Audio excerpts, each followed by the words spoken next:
1번 한 번만 해볼게요. 1번 인트로부터만 조금만 해볼게요. 그리고 마무리하겠습니다.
반갑습니다. 사랑하는 주님에게 청년부 여러분, 온라인으로 또 현장에서 함께하는 예배하는 여러분들을 주님의 이름으로 환영하고 축복합니다. 우리 함께 늘 하던 고백을 함께 고백해 볼까요? 가슴에 손을 얹고 하나님께서 나를 참 사랑하십니다. 하나님께서 나를 참 사랑하십니다. 우리 옆에 사람들에게도 하나님께서 당신을 참 사랑하십니다. 하나님께서 당신을 참 사랑하십니다. 네, 우리 공동체를 향해 손을 쭉 뻗으셔서 하나님이 우리를 참 사랑하십니다. 하나님이 우리를 참 사랑하십니다. 아멘. 사순절 세 번째 주간입니다. 예수님께서 우리를 위해 고난당하시고 십자가 지심을 기억하는 절기 세 번째 주간입니다. 우리가 방금 고백했던 것처럼 하나님께서 우리를 참 사랑하셔서 우리가 하나님 앞에 나아갈 수 없는 사람들이기 때문에 주님께서 고난 당하셨습니다. 우리가 있어야 할 자리는 바로 저 십자가이지만 예수님께서 대신 우리를 위해 저 자리에, 십자가의 자리에 달리셨고 우리가 그것 때문에 하나님께 나아갈 수 있게 되었음을 고백하는 것입니다. 오늘 우리가 드리는 예배가 만약에 주님이 십자가에 달리지 않으셨다면 우리는 하나님께 나아갈 수 없는 사람들입니다. 그 누구도. 그러나 예수님께서 우리의 죄를 담당하셨기 때문에 우리가 하나님께 담대하게 나아가 하나님을 예배할 수 있게 된 것입니다. 그래서 그 십자가를 우리가 함께 묵상하며 다시 한번 기도하며 우리가 주님께 나아가면 좋겠습니다. 주님, 우리가 우리를 위해 지신 그 십자가를 인하여 주님의 그 의로우심을 힘입어서 주님께 나아갑니다. 나의 어떠함 때문이 아니라 바로 하나님 우리 사랑하신 그 사랑 때문에 우리가 주님을 예배하게 하시니 감사합니다. 좀 우리가 주님을 의지하는 마음으로 다시 한번 우리의 마음을 좀 주님께 올려드리시면서 주님의 보혈을 의지하시면서 한 번 더 기도하며 나가면 좋겠습니다. 함께 잠시 기도하겠습니다. 하나님, 우리가 주님의 힘을 힘입어 주님의 보혈을 힘입어 주님께 나아갑니다. 우리의 그 어떠함 때문도 아니고 하나님 우리의 의로움 때문도 아니고 하나님 오직 우리를 사랑하시는 그 주님의 십자가 지심으로 말미암아 우리가 예배할 수 있게 하심을 감사드립니다. 하나님, 우리의 어떠함이 아닌 주님의 의로우심을 기억하며 나아가는 예배 되게 하여 주시옵소서. 그래서 하나님께 나아가는 이 시간들이 하나님의 그 십자가를 찬양하며 주님의 그 사랑을 묵상하며 주님께 예배하는 시간 될 수 있도록 우리 청년부 예배 가운데 함께하여 주시옵소서. 사랑하는 주님, 우리를 주님의 교회 청년부로 불러주심에 감사합니다. 또한 사랑하는 하나님의 아들로 딸로 불러주심에 감사합니다. 그냥 부르신 것이 아니라 주님이 십자가 지심으로 우리가 그 보혈의 공로를 힘입어 나아갈 수 있게 하심에 감사합니다. 시간 그 주님의 십자가를 우리가 묵상하며 예배합니다. 하나님의 힘을 힘입어 나아간 이 시간 가운데 성령님 함께 해주시고 우리의 마음이 열어져서 주님만을 높이고 주님만을 고백하는 이 시간 될 수 있도록 우리 예배를 흠향하여 주옵소서. 그렇게 행하실 주님을 기대하며 예수님의 이름으로 함께 기도드립니다. 아멘.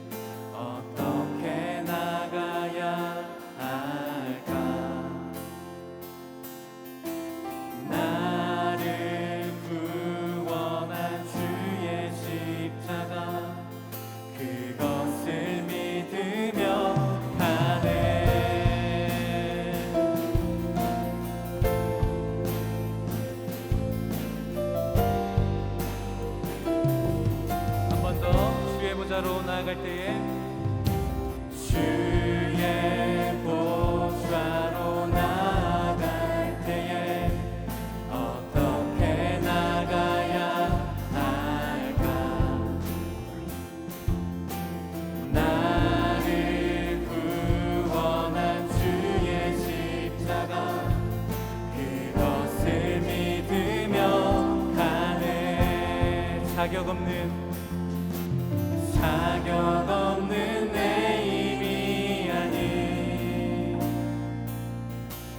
오직 예수님의 보혈로 자격 없는 내 힘이 아닌 오직 예수님의 보혈로 십자가의 보혈 완전하신 사랑 힘입어 나갑니다.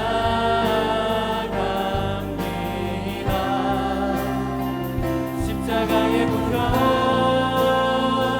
완전하신 사랑 힘입어 예배합니다.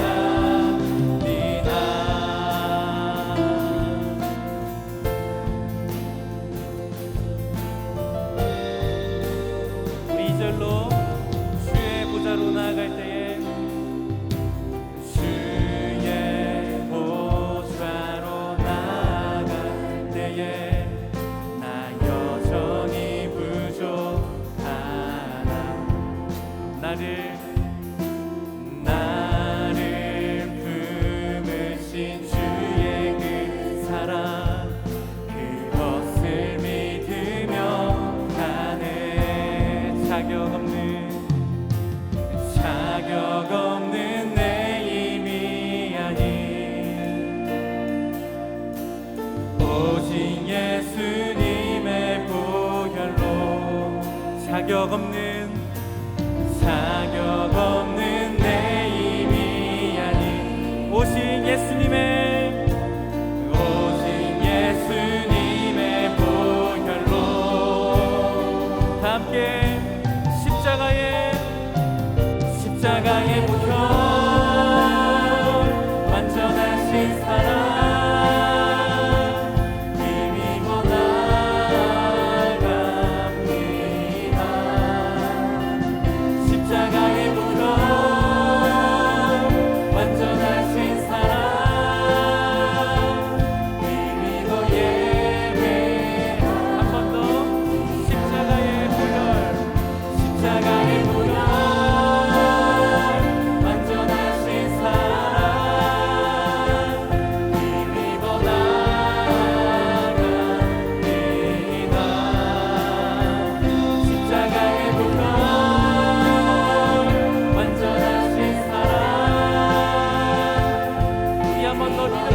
하여 주옵소서.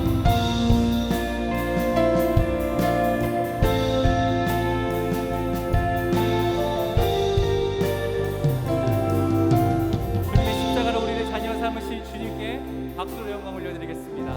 아멘.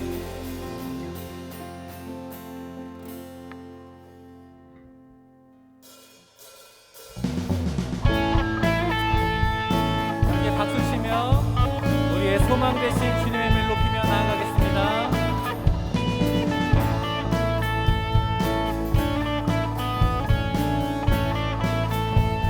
함께 예수 열방의 소망 예수 우리의 위로자 주는 온 땅의 영원한 소망 예수 어둠 속의 빛 예수 변함없는 진리 주는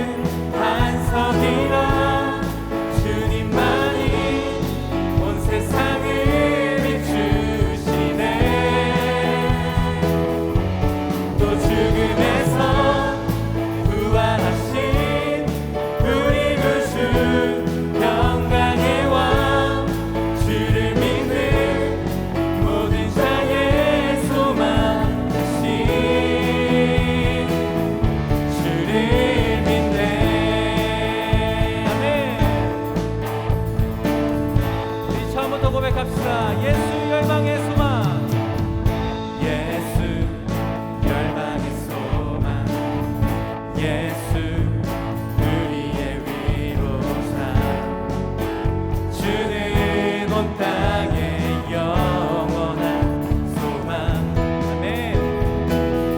예수 어둠 속의 빛 예수 변함없는 진리 주는 온 땅의 빛이 우리 위에 죽으시고 우리 위에 죽으시고 다시 사신 생명의 주 주님만이 소망이요 변함없는 반석이라 주님만이 온 세상을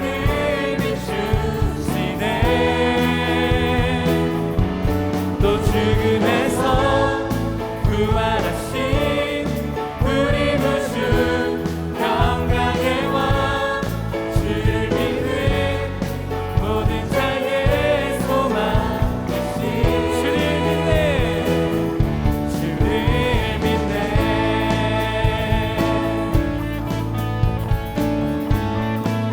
우리 위에 죽으시고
주를 믿네, 주를 믿네. 아멘.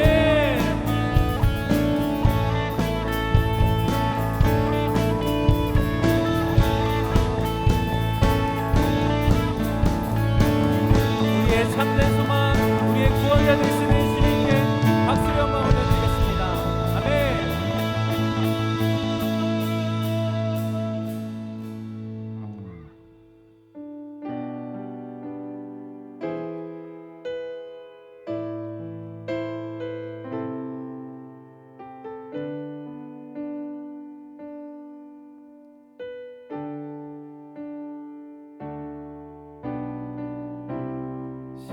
십자가를 참으신 어린 양 예수, 내 죄 씻어 주시고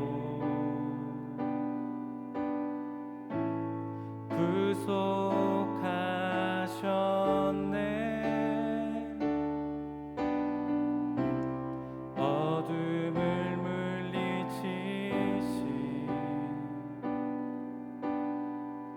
세상의 빛 예수, 영광의 빛 비추사 자유케 하시네.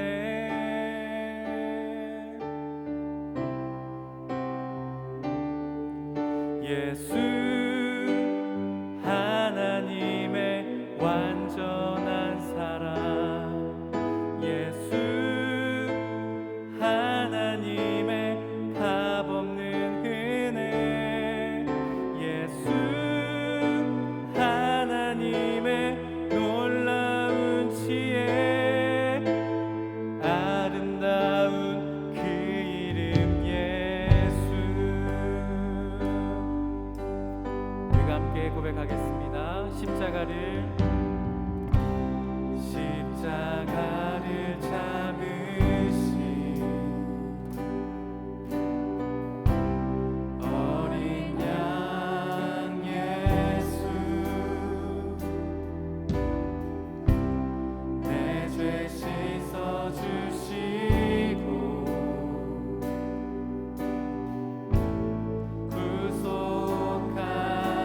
구속하셨네. 어둠을 물리치신 세상의 빛 예수, 영광의 빛 비추사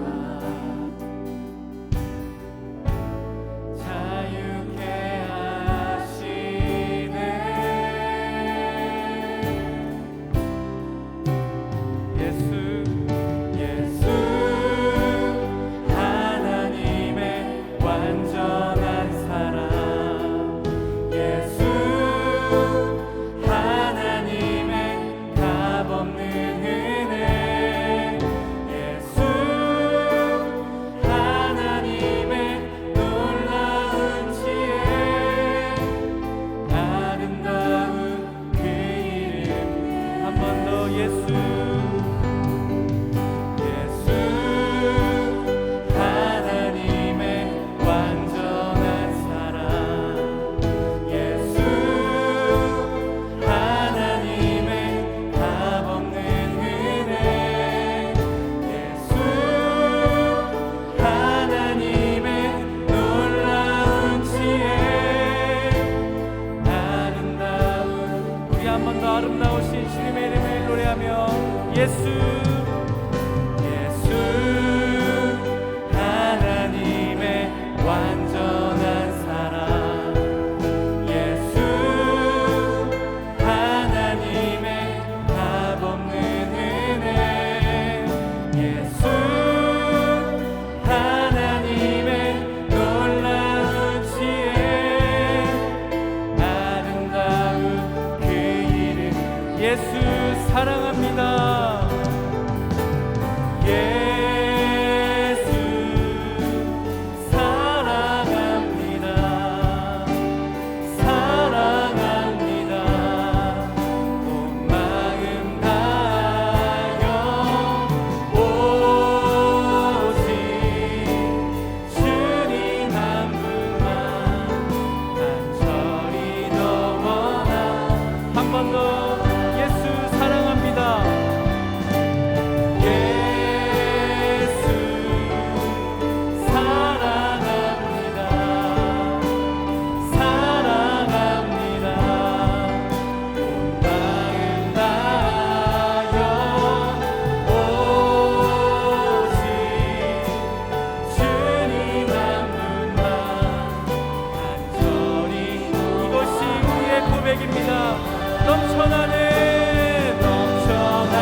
넘쳐나네.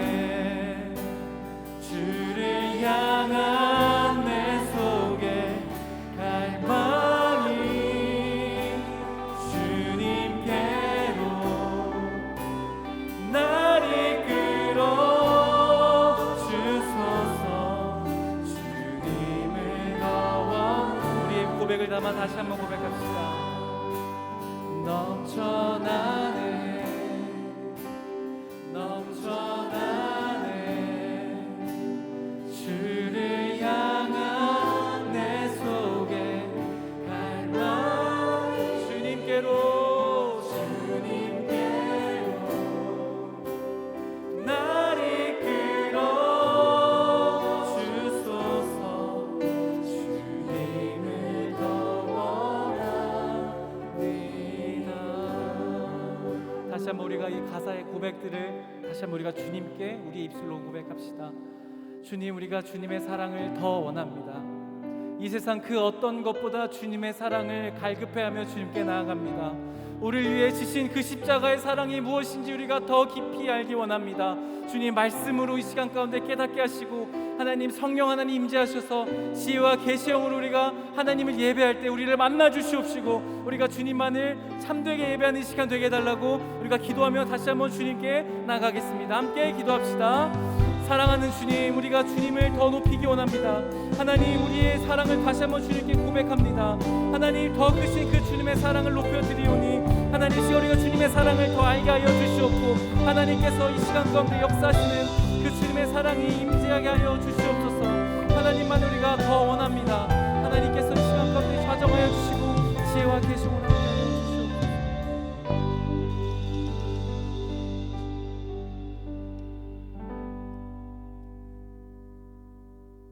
하나님은 영이시니 예배하는 자가 신령과 진정으로 예배할지니라. 하나님 아버지, 오늘도 우리를 사랑으로 불러주심에 감사드립니다. 그리고 우리가 그 사랑에 응답하여 예배의 자리까지 인도하심에 감사드립니다. 예배 드리기에 앞서 지난 한 주간의 삶에서 우리의 삶의 자리가 예배가 되었는지 돌아봅니다. 주님께서 계획하신 학교, 직장 등 각자의 위치에서 감사보다 불평을 하지 않았는지, 선물로 주신 공동체 안에서 사랑보다 미워하지 않았는지, 매 순간 쉬지 않는 눈동자로 우리를 바라보고 계실 때에 우리는 주님을 몇 번이나 생각했는지 돌아봅니다. 연약한 믿음 가지고 이 시간 회개하오니 용서하시고 우리의 연약함을 안아주세요.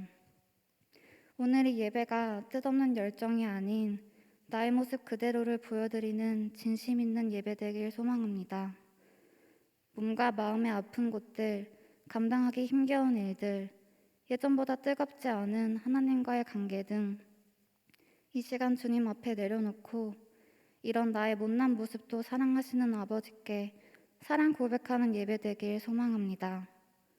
이 모습 기뻐 받아주시고 상처를 주님의 능력으로 변화시켜 주시길 기대합니다. 우리 청년숲 위해 기도합니다. 예배와 우리 위해 항상 애쓰시는 교역자님들, 세상의 목회자로 살아갈 때에 어려움 없게 하시고 건강한 몸과 마음 허락해 주시며 이들의 각 가정에도 축복 더하여 주실 것을 믿습니다. 또한 사랑과 기도로 큰 지지가 되어주시는 부장단과 바쁜 개인의 삶 가운데 힘쓰는 임원단과 각 사역팀, 겨자씨 리더들, 이들의 섬김이 주님의 큰 기쁨됨을 깨닫게 하시고 더한 사랑과 축복 주시길 소망합니다. 청년부 지체들에게도 동일한 사랑과 은혜 부어주시며 우리가 축복의 통로로 사용되어 더욱 연합하여 성장하는 사랑의 공동체 되길 기대합니다. 오늘 귀한 정금인 목사님 설교를 통해 하나님의 말씀 선포하실 때에 목사님의 입술을 주관하여 주셔서 선포된 말씀이 우리의 마음에 말씀하시는 것을 깨닫는 믿음을 허락해 주세요. 말씀을 깨닫는 것에서 그치지 않고 앞으로의 삶 속에 적응하며 나아가는 새 힘 주시길 소망합니다. 오늘 이 예배를 통해 하나님을 만난 첫사랑이 회복되길 원합니다. 이 예배도 기뻐 받아주시고 주님 홀로 영광 받아주세요. 이 모든 말씀 사랑이 많으신 예수 그리스도의 이름으로 기도드립니다. 아멘.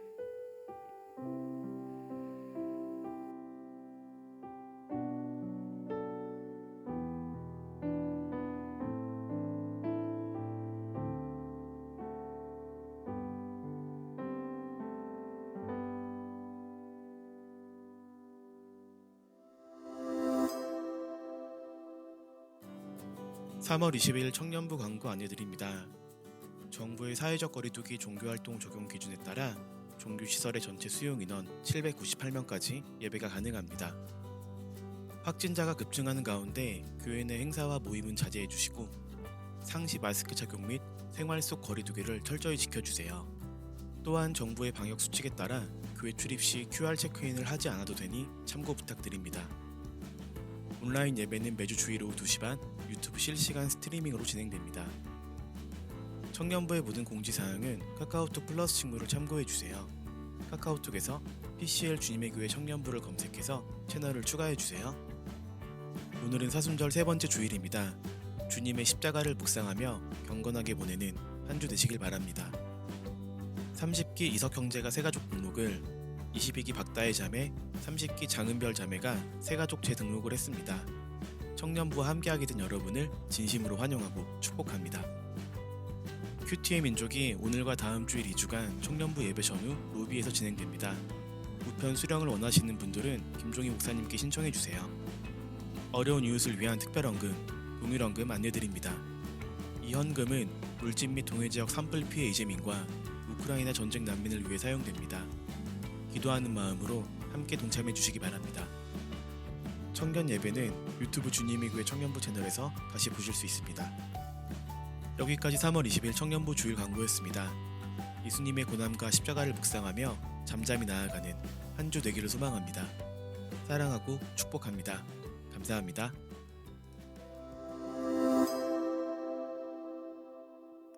네, 사순절 세 번째 주일 사랑하는 주님의 교회 청년숲 예배에 오신 주님의 교회 청년부들을 주님의 이름으로 축복하고 환영합니다. 네, 우리 청년숲에서 부로 바뀐 지 오래됐죠? 네, 우리 좌우 앞뒤 우리 청년들에게 한번 인사해 볼까요? 주님의 이름으로 사랑합니다. 주님의 이름으로 사랑합니다. 네, 오늘 여러분 한번 등받이를 살짝 볼까요? 등받이를 살짝 보면은 예배 좌석이라는 스티커가 있습니다. 여러분 그 스티커를 본인 등으로 가리고 앉으시면은 정확하게 자리에 앉으신 겁니다. 네, 역시 눈치가 빠르시군요. 자리 정렬 감사드립니다. 네, 코로나 확진자가 급증하는 상황이므로 여러분들 마스크 착용은 물론이고요. 생활 속에서 악수도 자제하시고 대화도 좀 자제하시고 또 예배 때 특히 이 뒤에 있는 스티커에 있는 좌석에 앉으셔서 여러분들 거리두기 좀 잘하셔서 예배 드리시면 감사드리겠습니다. 그리고 또 5층에 있는 청년부실도 예배 전후로 모임을 자제해 주시면 좀 감사드리겠습니다. 그리고 어려운 이웃을 위한 특별 헌금, 긍휼 헌금의 오늘 이번 주 그리고 다음 주 이렇게 2주간 여러분들 헌금을 하게 되는데요. 여러분들 헌금하실 때 여러분들 이름이나 주민번호 앞에 긍이라고 여러분들 하시고 헌금을 하시면 됩니다. 이번 헌금은 울진 동해 지역 산불 피해 이재민과 우크라이나 전쟁 난민을 위해 쓰여지니까요. 여러분들 기도하는 마음으로 동참해 주시기 부탁드립니다. 하나님 말씀 함께 보도록 하겠습니다. 하나님 말씀은 로마서 1장 1절에서 7절까지의 말씀입니다. 로마서 1장 1절에서 7절까지의 말씀이고요. 우리 한 목소리로 합독하도록 하겠습니다. 예수 그리스도의 종 바울은 사도로 부르심을 받아 하나님의 복음을 위하여 택정함을 입었으니 이 복음은 하나님이 선지자들을 통하여 그의 아들에 관하여 성경에 미리 약속하신 것이라. 그의 아들에 관하여 말하면 육신으로는 다윗의 형통에서 나섰고 성결의 영으로는 죽은 자들 가운데서 부활하사 능력으로 하나님의 아들로 선포되셨으니 곧 우리 주 예수 그리스도시니라. 그로 말미암아 우리가 은혜와 사도의 직분을 받아 그의 이름을 위하여 모든 이방인 중에서 믿어 순정하게 하나니 너희도 그들 중에서 예수 그리스도의 것으로 부르심을 받은 자니라. 로마에서 하나님의 사랑하심을 받고 성도로 부르심을 받은 모든 자에게 하나님 우리 아버지와 주 예수 그리스도로부터 은혜와 평강이 있기를 원하노라. 아멘. 이 시간 정구민 목사님 나오셔서 왜 예수가 그리스도인가 라는 제목으로 우리에게 말씀 전해 주시겠습니다.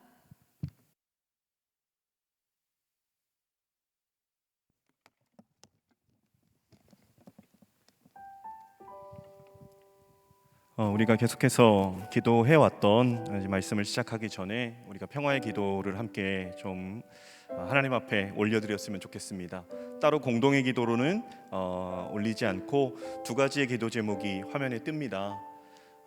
첫째로 우크라이나 땅에서 수많은 생명이 죽어가는 사륙의 전쟁이 멈춰지게 하시고 두려움에 떨고 있는 그 땅의 생명들을 지켜 주옵소서. 전쟁을 일으킨 러시아조차도 7천 명의 군인이 죽었다고 하고 우크라이나 좀 일반인들이죠, 시민들이죠. 수천 명의 시민들이 죽어가고 있는 지금의 상황입니다. 또 3,300만이 넘는 이제 피난민들이 지금도 계속해서 탈출을 하고 있는 상황이고, 이 상황 속에서 그 땅의 전쟁이 멈추기를, 두 번째로 러시아를 비롯한 각 나라의 위정자들 가운데 역사하셔서 폭력과 정복이 아닌 소통과 상생의 관점으로 세계 평화를 위해 힘쓰게 해달라고, 고레스에게도 역사하셨고 아닥사스다 왕에게도 역사하셨고 이방의 왕에게도 역사하셔서 하나님의 일을 행하신 그 권능과 능력이 러시아를 비롯해 세계 각국에 이 전쟁에 참여하고 있는 그 모든 위정자들 가운데 하나님의 뜻이 비춰질 수 있도록, 평화를 도모할 수 있도록, 상생을 기억할 수 있도록 우리가 이 두 가지의 기도 제목을 놓고 하나님 앞에 이 시간 간절히 기도하며 나아갑니다. 우리 함께 기도합시다. 하나님 아버지, 오늘도 저희들이 함께 모여 평화의 기도를 하나님 앞에 올려드립니다. 생명은 하나님께 있습니다. 하나님, 우크라이나 땅에서 이 수많은 생명이 죽어가는 이 사륙의 전쟁이 지금도 진행 중에 있습니다. 수도 키이우를 점령하기 위한 러시아의 공격과 지켜내기 위한 우크라이나의 방어, 하나님이 모든 것들 가운데 전쟁에 대한 이 모든 영역이 하나님께 속했다라는 부분이, 전쟁을 일으키시는 분이 하나님이시다라는 것이 아닌 하나님 모든 권한이, 모든 권능이 하나님께 있음을 고백드리며 나아가옵기는 하나님 그 땅에 이 전쟁이 멈춰지기를 소망합니다. 속히 전쟁이 멈춰지는 하나님 그 소식을 저희들이 듣게 하여 주옵시고, 협정이 맺어지게 하여 주옵시고, 하나님이 이익 다툼으로 악의 다툼으로 번지지 않도록 하나님께서 막아주시고, 하나님 그 위정자들을 주님께서 생각을 바꿔주시고, 고레스에게도 명령하셨고 아닥사스다 왕에게도 명령하셨고 느부갓네살에게도 명령하셔서 하나님 이방의 왕들에게도 역사하셔서 그들의 생각을, 그들의 통치를 바꾸셨던 하나님 유대인들을 지키셨고 하나님 믿는 자들을 지키셨던 그 하나님의 역사하심이 하나님 그 나라의 통치권자들에게도 주님 꿈으로도 역사하시고 환상으로도 역사하시고 그들의 마음 가운데 기름 부어주셔서 하나님 상생의 평화를 도모할 수 있는 그들 될 수 있도록, 정복과 폭력이 아니라 하나님 소통할 수 있고 생활할 수 있고 더불어 살아갈 수 있는 하나님 그날이 속히 올 수 있도록 주님 비상간섭하여 주시옵소서. 하나님의 역사가, 하나님의 역사하심이 간절히 있기를 소망합니다. 주님 도와주옵소서. 저희들의 기도를 들으시는 하나님, 오늘도 저희가 먼 발치에 있지만 그럼에도 생명이 주께 있음을 고백하며 이 시간 우크라이나를 위해서 기도하였습니다. 하나님 그 땅에 전쟁이 그치게 하여 주옵소서. 주님 비상간섭하여 주옵시고 멈춰지게 하여 주옵시고 죽임이 아닌 살리는 것으로 서로 화합할 수 있는 그 소식을 듣는 날이 속히 오게 하여 주시옵소서.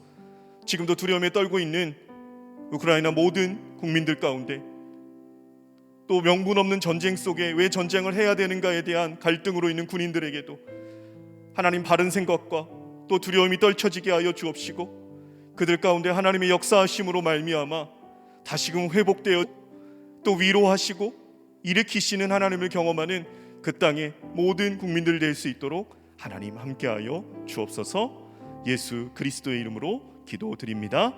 아멘.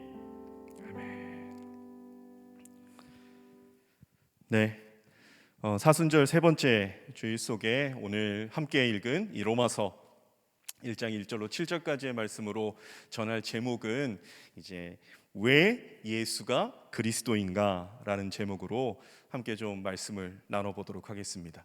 이 사순절 기간 속에서 예수 그리스도께서의 행하심 그 가운데 우리가 조금 더 기억하고 또 되새길 수 있는 부분에 있어서 예수가 왜 그리스도인가에 대한 부분, 세계 이 4대 종교라고 하면 말 그대로 이제 기독교가 있고 그 다음이 뭘 것 같습니까? 기독교 다음에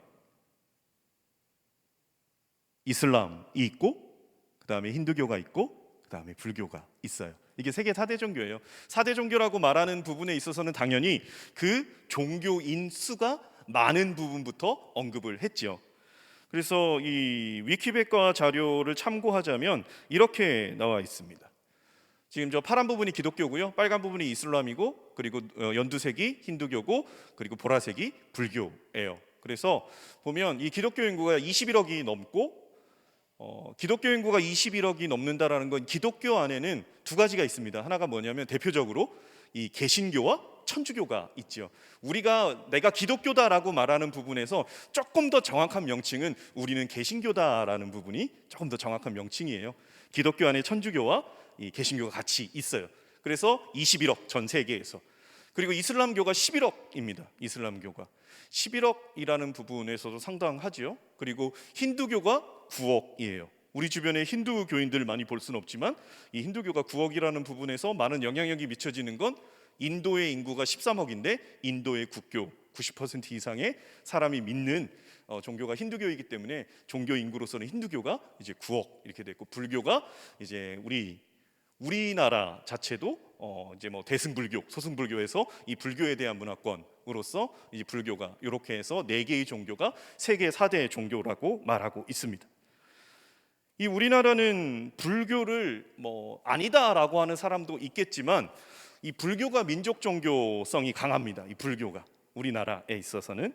그래서 우리나라 종교 인구를 조사했을 때 거의 반반인데 조금 더 이게 무교다라고, 나는 종교인이 아니다, 무교다라고 말하는 사람이 50%가 조금 넘어요.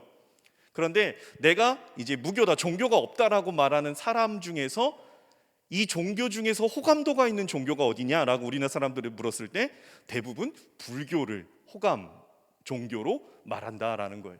이 부분에 있어서도 우리나라는 기본적으로 불교를 기반으로 한 문화다. 그래서 제가 설교 때도 한번 말씀을 드렸던 건 이겁니다. 이제 우리나라 이제 국보 또 보물이라고 하는 문화재에 대한 부분에 있어서 대부분 불교를 기반으로 한 문화재들이 상당히 많지요. 그래서 그것 자체가 훼손되었을 때 이제 국민 세금으로 그것을 뭐 다시 복구하고 고치고 또 관리하고 보존하는 이러한 부분으로 봤을 때도 우리나라 자체는 이제 불교를 기반으로 한 나라이다라는 것의 그 인식은 이렇게 많이 좀 퍼져 있는 것 같아요. 그럼에도 불구하고 이 세계에서 종교로 가지고 나라를 분리했을 때 우리는 기독교 국가로 분리가 됩니다. 왜냐하면 우리나라에서도 가장 많은 종교인 수가 이제 기독교 그리고 불교 이렇게 되거든요. 그래서 우리나라를 보면 이제 문화체육관광부 종교 현황 보고 자료를 따르면 이 개신교라고 말하는 우리 개신교가 이제 967만 명, 그리고 불교가 791만 명, 그리고 천주교가 389만 명으로 파악됐죠. 그래서 우리나라는 기독교 국가예요. 뭐 다른 사람들이 인정하지 않지만 세계에서는 그렇게 우리나라를 기독교 국가로 분류합니다. 그런데 안타까운 건 우리 개신교가 967만 명인데 실제적으로 거기는 뭐도 포함되어 있다? 이단들도 포함되어 있어요. 그래서 외부에서 볼 때는 우리는 이단이라고 말하지만 그냥 일반인들이 볼 때는 종교 현황을 조사할 때 볼 때는 그냥 뭐 안상홍 증인회든 신천지든 통일교든 뭐 어쨌든 그런 종교 자체는 다 개신교로 다 포함이 되죠. 그래서 개신교 인구가 967만 명 정도가 돼요. 오늘 왜 이 예수가 그리스도인가에 대한 부분에서 이러한 종교 인구를 가지고 얘기를 하느냐에 대한 부분에 있어서 그 예수가 왜 그리스도인가를 얘기할 때 오늘의 초점은 이 교회사적 교류 논쟁의 관점이 아니에요. 이게 어떤 뜻이냐면 그리스도가 하나님의 아들인데 하나님과 예수님은 어떤 관계인가? 말 그대로 인간이냐 예수가, 아니면 하나님이냐, 아니면 예수가 하나님과 인간이냐라는 그래서 뭐 신학을 조금 들어본 사람은 뭐 동일 본질인가, 유사 본질인가, 뭐 이렇게 해서 동일 본질을 말한 아타나시우스라는, 그리고 유사 본질을 말한 아리우스라는, 그래서 니케아 회의 325년에 하고 451년에 칼케톤 회의까지 하면서 그것을 동일 본질로 확정해서 아타나시우스가 아리우스파를 추출하는, 뭐 이러한 어떤 교회사적 교리 논쟁에 대한 부분으로 왜 예수가 그리스도냐라는 것을 말하는 게 아니라, 오늘의 왜 예수가 그리스도인가에 대한 초점은 역사적 인물인 예수가 기름 부음을 받은 그리스도이신 것을 우리는 어떻게, 그리고 무엇으로 그렇게 받아들여야 되는가예요. 다시 말해요, 역사적 인물인 예수를, 그 예수가 그리스도다라는 것을 우리는 어떻게 받아들여야 되는가, 무엇을 통해 받아들여야 되는가. 우리나라를 포함한 전 세계 인구가 75억이에요. 그 중에 아까도 봤지만 21억의 인구가 예수 그리스도를 믿어요. 수많은 나라, 인종, 성별, 연령, 문화, 지위, 고와 빈부를 막론하고 21억이라는 엄청난 사람이 예수 그리스도를 믿는다라는 거, 왜 믿을까라는 거예요. 왜 믿을까? 그래서 예수를 믿는다라는 말, 다시 말하면 예수가 그리스도이심을 믿는다라는 거예요. 예수를 믿는다라는 것에 우리가 자연스럽게 포함되어 있는 것은 예수가 그리스도이심을 믿는 거다. 조금 더 구체적으로 말하면 예수는 참 하나님이시고 참 사람이시다. 신성과 인성을 겸비한 분으로서 나의 죄를 대신 십자가에서 지시고 3일 만에 부활하신 그분을 믿는다라는 것이 내가 예수를 믿는다라는 것에 포함되어져 있는 의미입니다. 그래서 예수 그리스도라는 말을 우리는 고유명사처럼 쓰지요. 예수 그리스도, 예수 그리스도. 그런데 이건 고유명사가 아니죠. 예수는 이름이에요. 이건 고유명사지요. 예수는 고유명사예요. 그래서 예수 그리스도다라는 것은 예수가 그리스도다라는 하나의 문장을 그냥 우리가 고유명사화한 거예요. 예수 그리스도라고. 그래서 고유명사인 예수, 그리고 크리스토스, 그리스도는 기름 부음을 받은 자, 구약으로 말하면 메시아. 그래서 구원자를 뜻하는 보통명사. 그래서 고유명사와 보통명사에 합쳐진 예수 그리스도다라는 거죠. 그래서 교회에서 예수 그리스도다라고 익숙하게 말하기 때문에 이것에 대해서 어느 때는 그 의미나 또 그 안에 담겨져 있는 그 이제 하나님의 뜻, 이런 부분에 있어서 우리가 간과하는 부분도 있다라는 거죠. 그런데 중요한 건 기독교의 핵심, 교회론의 핵심, 그리고 우리가 신앙생활을 하는 것의 핵심은 이겁니다. 예수 그리스도. 여기 안에 출발점이에요. 예수가 그리스도냐. 그래서 저마다 예수가 그리스도다라는 부분에 있어서 실제적으로 예수에 대한, 그래서 우리 작년에 그 이제 외부 강사 한번 오셔서 김학철 교수님 오셔서 그림도 한번 봤는데 여러 가지 예수의 얼굴이 있죠. 이렇게 나옵니다. 여러 가지 예수의 얼굴은. 그래서 보면 맨 저 이제 백인의 금발, 이렇게 되게 영화에서 보면 정말 잘생긴 예수님이 등장하기도 하고, 그리고 뭐 우리나라의 예수는 갓쓴 예수님이 등장하기도 하고, 그리고 조금 저 수염 많이 나고 울그락불그락한 예수의 얼굴이 있잖아요. 저기 예수의 얼굴은 이제 우리가 예수님 얼굴을 모르지요. 그런데 저거를 그린 사람은 이런 걸로 유추를 했대요. 예수님의 태어났을 때 그 아버지의 직업은 목수였다. 목수의 집안에서 30년을 살았을 때 그냥 어떻게 보면 귀공자처럼 자라지는 않았을 것이다. 험한 일을 했고 부딪히기도 했고 많은 고생을 했고, 그 당시에 고대 근동의 유대인들에 대한 일반적인 모습의 예수의 모습은 저랬을 것이다 등등. 그래서 여러 가지 부분에 있어서 예수에 대한 부분에 그림을 그리고 또 사진을 찍으면서 이러한 사람이 예수일 것이다 라고 말하죠. 그래서 이분이 예수 그리스도다. 여러 각자의 생각과 뜻이 있어요. 그리고 복음서에서도 마태복음과 마가복음과 누가복음과 요한복음이 말하는 예수가 그리스도냐라고 할 때 예수가 누구냐라는 부분에 있어서의 그 해석도 조금씩 다 관점에 따라 달라요. 근데 여러분 이런 생각 해보셨습니까? 이 우리나라에 이 수많은 재림 예수님들이 있다라고 우리는 알고 있어요. 그래서 뭐 적게는 36명이라고도 하고 많게는 70명이라고도 해요. 우리나라만큼 예수님이 많은 나라가 전 세계에 없다라는 거죠. 그래서 대표적으로 영생교회 조희성, JMS의 정명석, 천부교 전도관의 박태선, 통일교회 문선명 한학자, 그리고 안상홍 증인의 하나님의 교회 안상홍 장길자, 장막성전의 유재열, 신천지의 이만희 씨 등등. 어떻게 보면 내가 예수다라고 당당하게 내부적으로는 말해도 외부적으로는 그렇게 얘기는 하지 않죠. 그냥 내가 보혜사, 성령, 예수의 영이 나에게 왔다 라고 말하고 내가 보혜사 성령이다 라고, 소위 말하는 내가 하나님이고 내가 신이고 내가 예수다 라고 말하는 이단의 교주들이에요. 이 기독교 역사 안에서 우리나라뿐만 아니라 이 수많은 내가 그리스도다, 말 그대로 내가 예수다 라고 말하는 것은 내가 그리스도, 구원자, 메시아다 라고 말하는 거거든요. 수많은 그리스도들이 있었어요. 자칭 그리스도들. 그런데 예수님 당시는 어땠을까요? 유대교가 있었고 하나님을 믿어요. 하나님을 믿는데 그 당시에 목수의 아들 나사렛 출신의 예수라는 사람이 어느 날 세례 요한에게 세례를 받고 나타나서 나를 본 자는 아버지를 봤다라고 말하며 스스로 하나님의 아들이다라고 말하고 그를 따르는 무리들이 점점 늘어나기 시작해요. 그때 사람들은 예수를 어떻게 생각했을까? 그리고 이 예수를 나사렛 괴수라고 그 당시에도 얘기를 했거든요. 그러니까 이단으로 정죄했던 시대예요. 예수님 때에도. 그럼 이런 생각을 해볼 수 있어요. 지금 우리나라에서 많게는 70명이라고 말하는 여러 예수들이 있는데, 스스로 예수라고 말하는 이 사람들은 어떤 생각이고 이 사람을 따르는 사람들은 어떤 생각을 갖고 따르고 그 사람이 이단이라고 보는 우리들의 시각은 어떠할까? 혹 우리들의 시각이 그들을 볼 때 예수님께서 그 당시에 오셨을 때 예수님과 예수님을 따르는 무리들을 바라보는, 이단이라고 하며 바라보는 유대인들의 시각이 우리의 시각과 같지 않을까? 그래서 저는 이단들이 소위 이렇게 얘기하죠.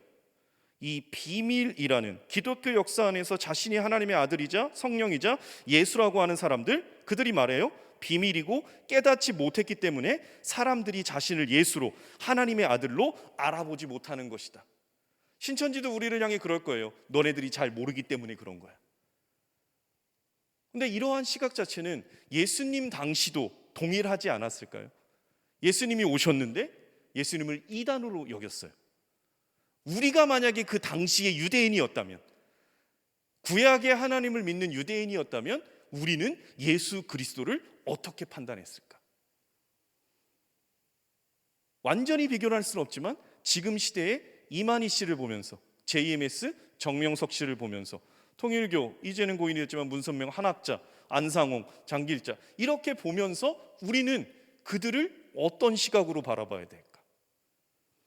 우리가 정말로 몰라서, 깨닫지 못해서, 그 비밀을 알지 못해서 거기가 진짜인데 우리가 지금 잘못 판단하고 있는 것은 아닌가? 라고 생각해 볼 수도 있다라는 거죠. 그리고 이런 생각도 해봐요. 우리가 본문 2절의 말씀인데 한번 2절의 말씀을 같이 읽어보겠습니다. 본문 2절입니다. 시작. 이 복음은 하나님이 선지자들을 통하여 그의 아들에 관하여 성경에 미리 약속하신 것이라 라고 나와요. 이 복음이라고 말하는 건 그냥 복음은 예수 그리스도예요. 이 땅에 오심, 그 예수 그리스도, 선지자들을 통하여 아들에 관하여 성경에 미리 약속하셨다라는 것. 그래서 그 성경을 통해 우리는 예수가 그리스도이심을 믿고 알아요. 그런데 한 가지 봐야 될 것은 뭐냐? 우리랑 동일한 경전을 갖고 있는 유대인들은 왜 예수를 그리스도로 여기지 않느냐라는 거예요. 그렇죠? 구약의 예언자들을 통해서 미리 말씀하신 바, 그분이 예수예요. 그래서 우리는 예수를 성경을 통해 알아요. 이따가도 다 찾아볼 거예요. 그리고 말씀을 드릴 거고 성경의 중요성에 대해서도 말씀을 드릴 거예요.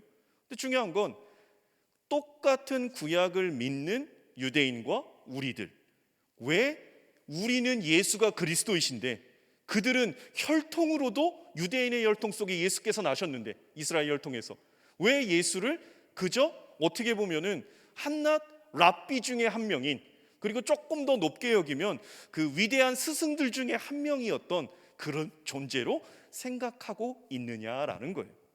유대인들 중에 그리스도인들이 극히 적지요.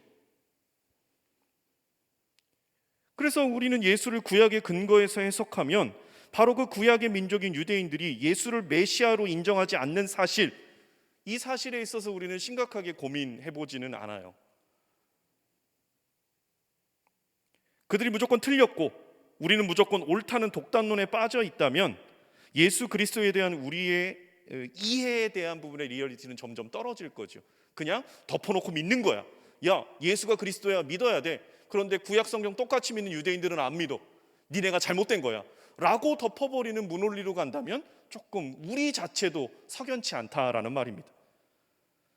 우리의 경전이기도 한 구약 성서 안에서 살아왔던 유대인들이 그 실제적으로 그 정영선 목사님이 그 유대인과의 그 연구를 하고 하는 부분에 있어서 이렇게 얘기를 합니다. 유대인들이 왜 예수 그리스도를 그리스도라, 예수를 그리스도라 여기지 않는가? 그 이유 단순하고 명백하고 정당하대요. 그들은 이렇게 주장한대요. 예수가 메시아, 예수가 그리스도라는 증거가 없대요. 유대인들은. 신약 성서에서만이 아니라 구약 성경에서도 예수가 그리스도다라는 증거는 계속 있어요. 그래서 우리는 성경을, 구약을 오실 그리스도에 대해서, 그리고 신약은 오신 예수 그리스도에 대해서, 예수의 책이 성경이다 라고 우리는 알고 있는데, 유대인들이 예수가 그리스도이심을 믿지 않는 이유가 말 그대로 증거가 없다라고 이야기합니다. 설령 그렇다 하더라도 우리는 그 경전의 진정성을 인정하고 그들의 주장에 귀를 기울여야 돼요. 왜냐하면 그들과 우리의 공통의 경전을 갖고 있을 뿐만 아니라 이런 차이를 확인하고 그 갭을 축소시켜가는 과정에서 기독교의 구원론, 기독론, 이것이 더 명확해진다라는 거예요. 그래서 그들의 논리, 아무것도 없다, 만약 예수가 메시아라고 한다면 그로 인해서 이 세상이 근본적으로 변화해야 된다라는 게 그들의 주장이에요. 예수가 메시아라면, 예수가 그리스도라면 그가 이 땅 가운데 오셨을 때 이 세상이 변화되어져야 된다라는 것이 유대인들의 주장. 말 그대로 예수가 왔는데 예수님 오시기 전이나 예수님 오신 후나 세상은 지금 똑같다라는 거죠. 그렇기 때문에 바뀌지 않았기 때문에 예수는 메시아가 아니야. 다윗과 같은 그런 사람이 우리에게, 그리스도가, 메시아가 우리에게 올 거다라고 유대인들은 지금 생각하고 있다는 거죠. 지금도. 그때나 지금이나 인간 여전히 죽어야 하고, 무죄한 자가 고난을 받고, 인간이 경제적으로 정치적으로 투쟁하고, 특히 메시아가 와서 이루어야 될 평화가 진척된 흔적이 없다. 지금도 전쟁이 나고 있지. 그들의 이러한 주장에 대해 우리는 어떻게 대답할 수 있겠는가? 일단 그들의 주장이 옳기 때문에 그것 자체에 있어서는 부정할 수는 없어요. 전과 후가 똑같다라는 부분에 있어서는. 근데 만약 우리가 예수 그리스도를 통해서 그들이 주장하는 그런 차원과 그런 방식의 구원을 생각한다면, 그게 기준이 된다면, 세상이 바뀌어야 되는 것이 기준이 된다면 예수 그리스도는 말 그대로 자격 미달이죠. 여기서 우리는 이렇게 대답할 수 있는 거예요. 우리 기독교적 관점에서. 그게 뭐냐? 구원이라는 것, 예수가 그리스도 구원자라는 것, 그것은 정치 경제적인 정의라거나 우리의 복지 향상에 있는 게 아니다라는 거예요. 예수께서 이 땅에 오신 이유가 이 세상에서 삶을 구체적으로 향상시키고 로마 제국과 같은 악한 힘들을 정복하고 이 땅에서 샬롬, 평화의 질서를 이루어낸다는 유대인들의 기준, 그게 잘못됐다라는 거죠. 예수는 폭력을 제거하기 위해서 또 다른 하나의 폭력을 가하는 분이 아니다라는 거예요. 예수님이 취하신 방법은 폭력을 누르기 위해 폭력으로 접근한 게 아니라 그 폭력에 대응하는 게 뭐냐? 도살장에 끌려가는 어린 양의 모습으로 끌려가셨다라는 거예요. 자기 목숨을 내어 주셨다라는 거예요. 그러한 도살장에 끌려가는 양의 순종의 방식으로 하나님의 나라를 끌어들이는 메시아예요. 이거는 사단의 예수님의 세 가지 시험에서 정확하게 나타난다라는 거죠. 이 돌들로 떡덩이가 되게 하라. 다 떡을 만들면 모든 사람이 풍족하게 먹을 수 있어요. 그 가난한 시대. 그런데 예수는 그것을 택하지 않았지요. 높은 데서 성에서 뛰어내려라, 천사가 너를 바칠 것이다. 기적을 보고 사람들이 모여들 것을 기대했지만 예수님은 그것을 따라하지 않았어요. 사단의 유혹에 있어서 내게 절하면 이 모든 것을 너에게 줄 거야. 로마를 패퇴시키는, 그 폭정에서 민족을 해방시키는 그 권력이 예수에게 올 수 있었지만 예수는 그것을 택하지 않지요. 하나님의 말씀대로 하나님을 시험하지 말아야 되고 더불어 하나님만 섬겨야 된다라는 말씀으로 사단의 그 전략을 다 패퇴시켰죠. 지금 유대인들에게 안타까움은 뭐냐? 아직까지도 그 생각에 사로잡혀 있어요. 메시아 대망 사상이라는 그리스도가 누구냐라는 부분에 있어서 그들은 세상을 바꿀 그리스도를 지금도 기다리고 있다라는 거예요. 그러나 구약의 성경, 그리고 우리가 예수 그리스도의 발자취를 믿는 이 신약의 성경은 예수 그리스도를 폭력을 멈추기 위해 또 하나의 폭력을 사용하는 분으로 말씀하고 있지 않다라는 거죠. 예수가 그리스도다라는 부분에 있어서 저마다의 예수를 갖고 있다면, 저마다의 그리스도를 갖고 있다면 참 이게 쉽지 않은 거죠. 우리나라 2017년도 지난 얘기고 조금 이게 정치적인 부분이 끼어 있어서 어려움은 있지만 이 박근혜 정권 전 대통령이 탄핵됐습니다. 그래서 그 탄핵되는 부분에 있어서 비선 실세라고 말하는 최순실 씨가 있었어요. 그런데 이 박정희 대통령 시대 때부터 이 최순실 씨의 아버지 최태민이라는, 지금 기사 찾아보면 많이 나옵니다. 이분이 누구냐면, 이 사람이 누구냐면 영세교회 교주예요. 영세교회 교주가 됐고 그 당시에 박근혜 대통령이 어린 시절에 유경수 여사 어머니 그리고 아버지 다 죽고 심각한 우울, 어려움이 있었겠죠. 그때 여러 종교들을 초청했대요. 불교도 기독교도 다. 그러면서 천국 가셨을 거다, 하나님이 위로를 줄 거다, 이런 부분의 말들이 박근혜 전 대통령에게는 그것이 어필이 되지 않았대요. 그런데 이 박태민 씨라는 사람이 와서 이렇게 얘기했대요. 어머니가 왜 죽어야 했는가, 그런 고민을 갖고 있는 이 박근혜 대통령에게 어머니가 나의 꿈에 나타나서 너를 위해서 자리를 비켜줬는데 너가 우둔해서 이렇게 슬퍼만 하고 있다. 그래서 너는 내 뒤를 이어 국모가 되고 아시아의 지도자가 되어라 라고 최태민이라는 사람이 박근혜 전 대통령에게 얘기를 했다라는 거예요. 너무나 힘든 상황 속에서 아버지가 돌아가시고 어머니가 돌아가시고 내가 왜 이런 일을 겪어야 되는가, 그 부분에 있어서 어떻게 보면 그런 심리적으로 정신적으로 너무나 약한 상황 속에 이 최태민이라는 영세교회 교주, 이 사람이 말 그대로 정확한 무엇인가를 제시해 줬어요. 박근혜 대통령에게는, 전 대통령에게는 그것이 구원에 대한 빛으로 다가왔을 거예요. 내가 살아야 되는 이유, 내가 왜 지금 살아 숨쉬는 이유, 삶의 이유. 그래서 어떻게 보면은 박근혜 전 대통령에게는 이 최태민이라는 사람이 예수가 그리스도다, 최태민이 그리스도가 된 거예요. 저마다 자기의 그리스도를 찾는 거죠. 예수가 그리스도가 되어야 되는데 다른 무엇이 그리스도가 되는 경우들이 너무나 많다라는 거예요. 사도행전 5장 36절로 37절에 보면 이런 말씀이 있습니다. 우리가 함께 보죠. 시작. 이전에 드다가 일어나 스스로 선전하매 사람이 약 400명이나 따르더니 그가 중임을 당함에 따르던 모든 사람들이 흩어져 없어졌고 그 후 호적할 때에 갈릴리의 유다가 일어나 백성을 꾀어 따르게 하다가 그도 망한즉 따르던 모든 사람들이 흩어졌느니라. 여러분, 이게 무슨 말씀이냐면 예수 그리스도를 따르는 사람들 12사도가 일어나서 예수가 그리스도라는 것을 유대인들에게 전하기 시작했어요. 사도행전에서 성령 받은 그들이 예수가 그리스도다, 예수가 그리스도다 라고 말하니까 말 그대로 이단의 집단들이 일어났다. 대제사장들과 유대인들을 비롯한 그 지도자들이 일어나서 탄핵하기 시작합니다. 저거는 안 된다, 안 된다, 안 된다. 그때 이 바울의 스승이었던 가말리엘이라는 사람이 나와서 이렇게 얘기를 한 거예요. 무리들아, 그러지 말아라. 예전에 드다라는 사람이 일어나서 그렇게 뭔가 내가 예수인 양 했었고, 유다라는 사람이 일어나서 또 그렇게 했었고, 많은 무리들이 따라다가 흩어졌다, 망했다, 죽었다. 그러면서 하는 말이 이거예요. 혹 이 예수라는 사람을 따르는 이 12명의 사람들, 또 12명의 사람들에게 예수를 듣고 믿는 무리들이 하나님으로부터 난 것이라면 하나님을 역행하는 것이다.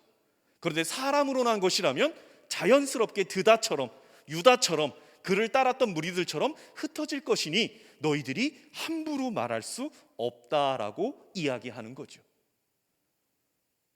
가말리엘이 예수 그리스도에 대한 신앙은 있다라고 얘기는 못해요. 성경에 모르니까.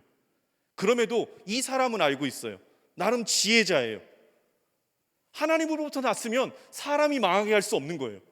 사람으로 났으면 모였다가도 흩어진다. 함부로 너희들이 예수에 대해서 지금 옳다 그르다라고 핍박할 수 없다라고 가말리엘이 이야기하는 그 부분이 사도행전 5장의 말씀이거든요. 우리는 그러면 생각해야 돼요. 우리는 지금 이 주일날, 그래서 지난주지요? 지난주에 이 시간에 옆에 종합운동장이요? 누구 왔었어요? 그렇죠? 저 있었는데 어마어마하더라고요. 리허설 하는데도 막 줄 엄청 서 있고. 왜 여기 있어요? 이 시간에 예수가 그리스도이심을 알기 때문에 여기 있는 거 아니에요? 그럼 내가 따르는 예수가 뭐냐? 예수가 그리스도다라고 말하는 부분에서 우리는 이것을 어떻게 받아들여야 되는가? 단언코 얘기하는데 예수가 그리스도라는 것은 다른 곳에서 찾을 수 없습니다. 성경이 무엇을 말하느냐라는 거예요. 성경이 무엇을 말하느냐. 그래서 여러분 표 하나 보시겠습니까? 구약 인용문이에요. 지금 다 이렇게 자세히 보이나요? 이 정도면? 보이지요? 이 마태복음에 나오는 구약에 대한 부분이에요. 예수님이 태어나시는 부분부터 시작해서 예수님이 사역하시는 부분까지. 그런데 그것이 구약에 정확히 다 예언된 부분들, 선지자들을 통해서, 예언자들을 통해서 예언된 부분 그대로 가는 거죠. 처녀의 몸에서 나셨다. 이게 마태복음 1장 23절, 처녀의 몸에서 예수께 동정녀 마리아에게 태어나셨다라는 부분은 이사야 7장 14절에 그대로 적어도 700년 이상 전에 예언된 말씀이 예수 그리스도에 대한 예언이에요. 실제로 예수님께서 마리아의 몸에서 처녀로 낳으셨다. 베들레헴에서 탄생하셨다. 이 부분은 마태복음 2장 6절에 기록되어져 있는데 그 부분은 미가서 5장 2절에 베들레헴 에브라다야 너는 작지 않도다. 너에게서 구원자가 날 것이다 라고 미가서 5장 2절에 예언되어 있는 부분이에요. 그런데 여기서 우리는 생각할 수 있어요. 예수님을 호칭할 때 앞에 지역 이름 하나를 붙여요. 여러분 많이 들어봤을 거예요. 뭐예요? 나사렛 예수라고 하잖아요. 나사렛 예수. 예수님이 나사렛 예수인데 베들레헴에서 태어나셨대요. 실제로 예수님은 나사렛에서 살아가셔요. 거의 인생을 목수의 아들로서 살아가셔요. 그래서 나사렛 지역의 예수예요. 그런데 예수님께서 이제 마리아의 복중에 있을 때 그때 어떤 일이 있었냐면 이 로마의 황제 가이사 아구스토가 천하에 호적하라고 명령을 내려요. 그래서 인구조사를 하는데 그 인구조사를 하려면 원래의 고향으로 가야 돼요. 예수님의 육신의 아버지 어머니의 고향 요셉과 마리아의 고향이 베들레헴이거든요. 나사렛에서 거주하다가 베들레헴으로 가는데 중요한 건 이겁니다. 여러분 지금 시대 때도요 이 만삭 임신을 하잖아요. 잘 돌아다니지 않아요.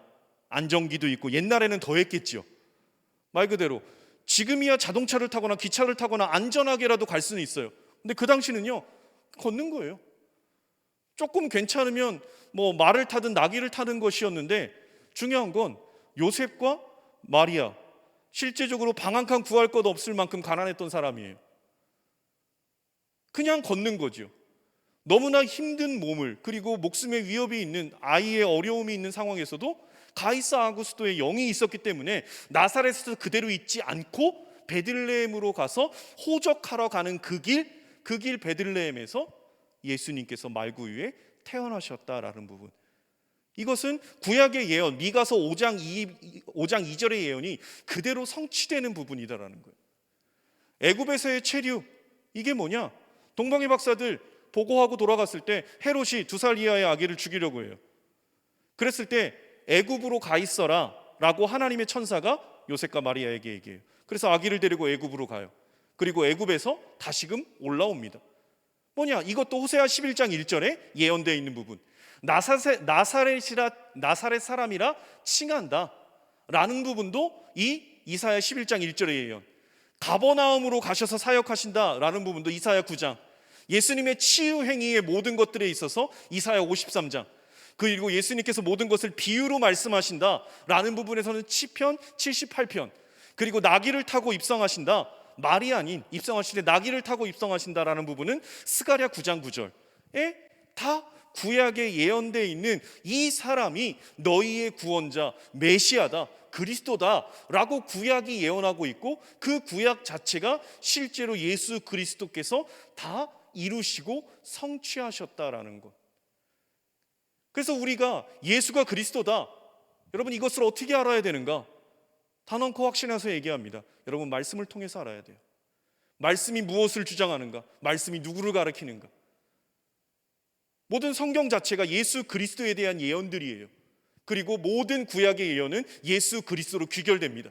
그 귀결된 예언은 예수 그리스도를 통해서 12사도로, 그리고 70여 형제로, 그리고 500여 형제로, 그리고 초대교회로 그 모든 귀결의 복음이 예수 그리스도를 통해서 다시 세계 열방으로 뻗쳐 나간다라는 거죠.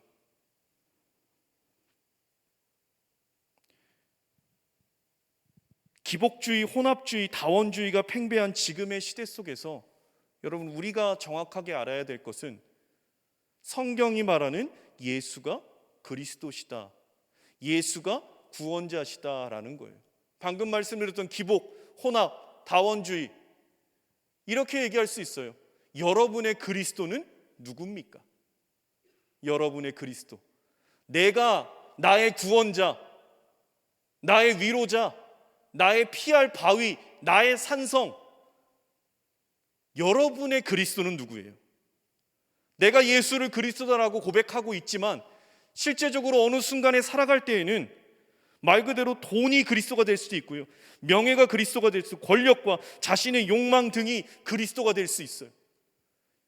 그것으로 내가 위로를 얻고 그것으로 편안을 찾고 또 그것을 이루기 위해 노력하는 주님보다 앞선 그 모든 것들, 여러분 우리에게 예수가 그리스도가 돼야 돼요. 예수님의 이름으로 기도하고 예수 그리스도 하나님을 찬양한다 라고 말하는 이 고백 안에 진정으로 내 모든 것들이 내려지고 예수가 나의 구원자시다, 예수가 나의 능력이시다, 예수가 나의 피난처와 위로자가 되신다 라는 부분에 있어서 우리는 매 순간 기억하고 되뇌이고 또 확신 속에 기도하며 나아가야 된다라는 거죠. 성경은 40여 명의 기자들이 1600년간 기록했고 약 4000년 동안 보존된 책입니다. 베스트셀러를 얘기할 때 이 성경에 대한 부분은 제하고 집계를 하죠. 왜? 시대 속에서 성경은 계속해서 지금도 읽혀지고 있고 팔리고 있고 계속해서 읽혀지고 있기 때문에 그래요. 왜 예수가 그리스도인가? 그 부분에 있어서 저는 여러분들에게 말씀드렸어요. 성경이 그것을 주장한다라는 거예요. 사순절의 기간, 그래서 다음 주에 설교가 왜 성경을 믿어야 되는가예요. 왜 성경을 믿어야 되는가? 구약 39권, 신약 27권, 이 66권의 정경이라고 말하는, 생명이라고 말하는 이 성경을 우리는 왜 믿어야 되는가? 이 성경이 주장하는 그분이 예수이고 그분이 그리스도이기 때문에 우리는 성경을 당연히 근거로 해서 믿는데, 그럼 우리는 성경을 왜 믿어야 되는가? 이 사순절의 기간 한 번 더 살펴볼 겁니다. 말씀을 마무리합니다. 우리 찬양팀 올라오시고요. 방금도 말씀드렸어요. 모든 구약의 예언을 성취하신 분이 예수십니다. 그렇기 때문에 예수가 그리스도예요. 그 당시에 수많은 예수가 있었어요. 성경에는 예수라는 이름이 많아요. 예수와 호세아, 여호수아, 예수. 그래서 예수를 나사렛 예수라고 부르는 것은 나사렛에서 자라신 그 예수가 그리스도다라는 것을 강조하는 거예요.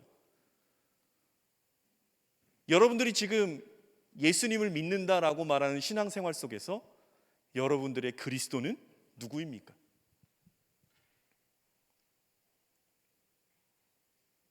여러분들의 삶에 있어서 오직 예수 그리스도, 예수, 역사의 실존 인물인 하나님께서 이 땅 가운데 여자의 몸으로 보내시고, 그리고 나를 위해 십자가를 지시고 나를 위해 3일 만에 부활하신 그 예수가 그리스도이심을 다시 한번 마음에 되새기면서, 또 그 안에 담긴 의미, 그리고 성경이 말하는 예수, 그분을 내가 진정 그리스도로 바라보고 있는가?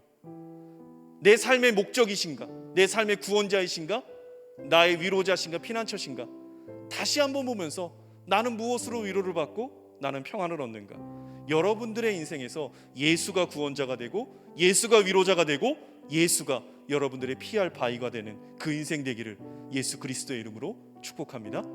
시간 함께 찬양하며 기도하며 나아갈 때, 이 땅에 오신 하나님의 본체, 십자가에 달리사 우리를 죄 사하셨네 라는 이 고백으로 함께 찬양하며 나아가겠습니다.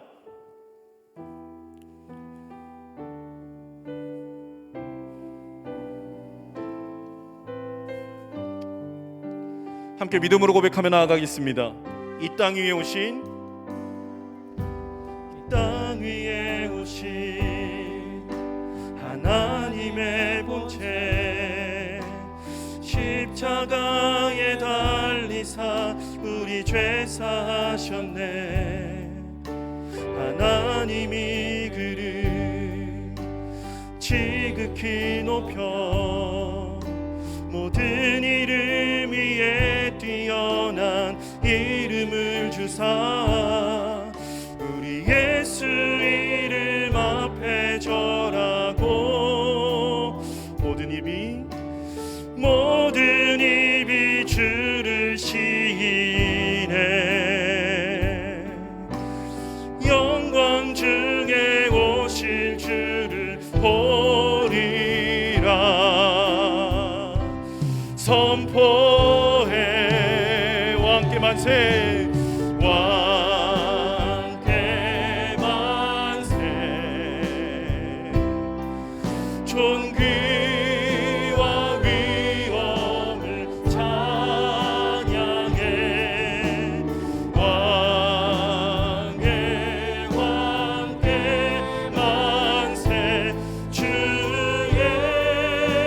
예수.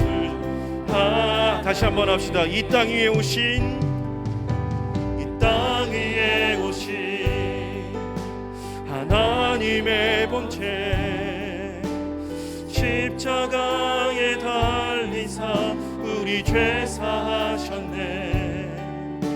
하나님이 그를 지극히 높여 모든 이름 위에 뛰어난 이름을 주사 우리 예수 이름 앞에 적고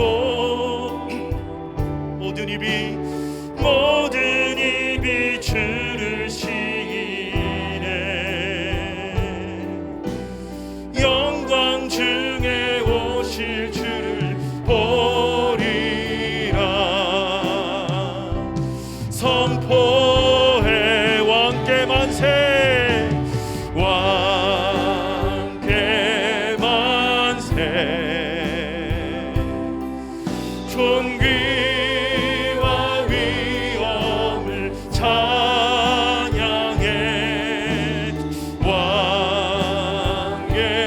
왕께 만세. 주 예수 하나님.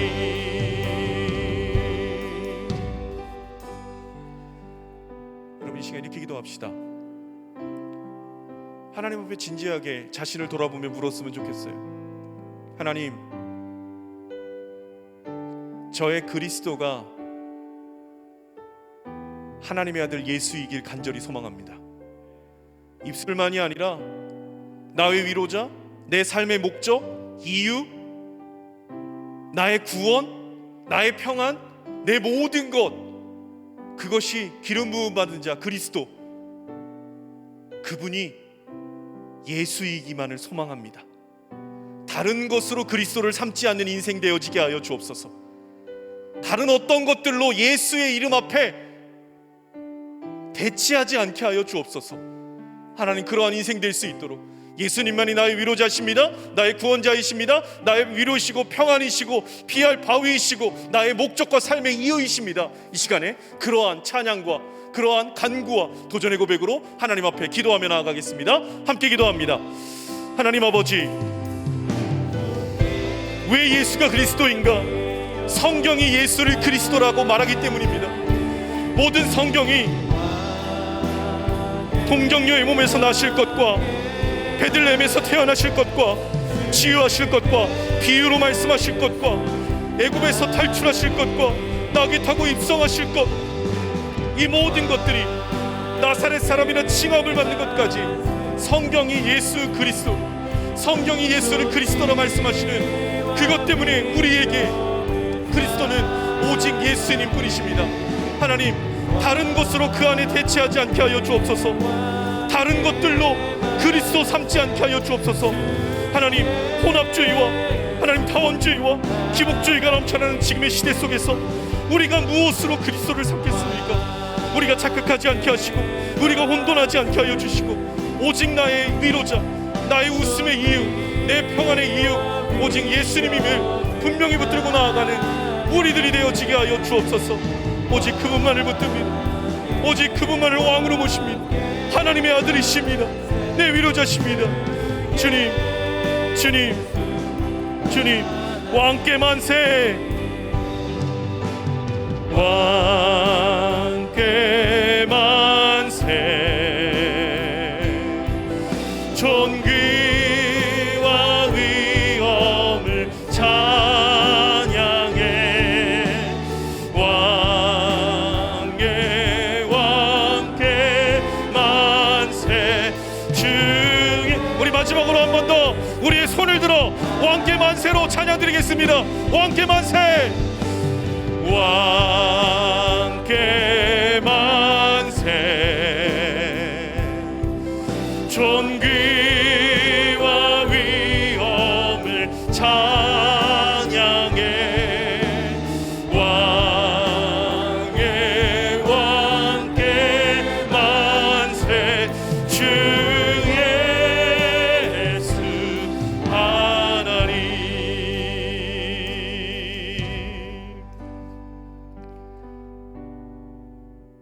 아들을 이 땅 가운데 보내신 하나님의 마음을 진정으로 깨닫는 우리가 되기를 소망합니다. 아들까지 보내주셨는데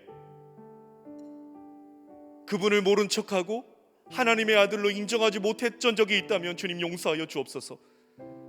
입술로는 안다라고 고백했지만 우리의 삶에서 다른 것들로 그리스도를 삼은 우리의 죄악을 용서하여 주시옵소서.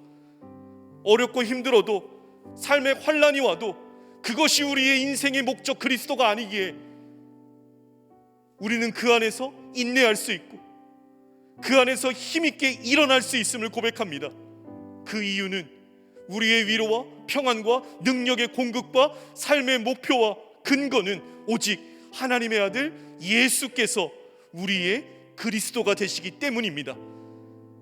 사단에게 속지 않게 하여 주옵시고 주어지는 어려움의 상황 속에 좌절하거나 낙담하거나 주저앉을 수 있을 때 그 자리에서 울며 머물지 않고 다시금 예수로 힘을 얻어 힘있게 일어나는 사랑하는 우리 청년들 될 수 있도록 주님 역사하여 주시옵소서. 재수를 해야 됩니까? 공부에 대한 부분도 예수로 일어나게 하여 주옵시고, 취업을 해야 됩니까? 그 부분도 예수로 위로를 받게 하여 주옵시고, 혹 그것이 되지 않았을 때에도 좌절하지 않고 예수님으로 다시 시작할 수 있는 우리의 힘의 능력의 근거가 오직 예수님인 인생 되어지게 하여 주옵소서. 오늘도 정한 예물 아버지 앞에 올려드렸습니다. 쓰이는 곳마다 함께하여 주실 때에 동해 울진 지역의 산불의 피해자들, 그리고 우크라이나의 전쟁 난민들, 그리고 정말로 도움이 필요한 그곳에 고쳐지는 것에, 입혀지는 것에, 먹는 것에 쓰여지는 귀한 하늘의 예물 되어지게 하여 주옵소서. 이제는 우리 주 예수 그리스도의 크신 은혜와 하나님 아버지의 사랑하심과 성령 하나님의 교통하심과 위로하심과 깨닫게 하심의 역사하심이 오직 예수를 그리스도로 삼고 인생의 모든 상황 속에서 우리의 피난처를, 우리의 구원자를, 우리의 위로를 오직 예수로 결단하는 한 사람 한 사람 머리머리 위에와 모든 삶의 발걸음 위에 이제로부터 영원까지 함께 없시기를 간절히 축원하옵나이다. 아멘.